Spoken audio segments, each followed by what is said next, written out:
नाज़रीन, आपको अहम और ताज़ा तरीन खबर से आगाह कर रहे हैं कि खानेवाल में सरकारी SOPs की धज्जियां बिखेरी जाने लगी। आपको अहम और ताज़ा तरीन खबर से आगाह कर रहे हैं कि तमाम सरकारी दफातर जहां पर आमदोरफ्त शुरू कर दी गई है, शहर भर की मंडियां और तमाम बैंकों में सरकार की जानिब से बनाई गई SOPs की धज्जियां बिखेरी जाने लगी हैं। आपको अहम और ताज़ा तरीन अपडेट दे रहे हैं कि खानेवाल में सरकारी SOPs की धज्जियां बिखेरी जाने लगी हैं। इन पर किसी किस्म का कोई अमल दरामद ना होने की वजह से खदशात में इजाफा हो रहा है।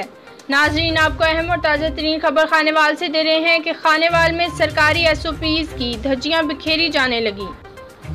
ज़रूरत इस अमर की है कि सरकारी और नीम सरकारी इदारों के लिए जो SOPs बनाए गए हैं उन पर फौरी अमल दरामद करवाया जा सके।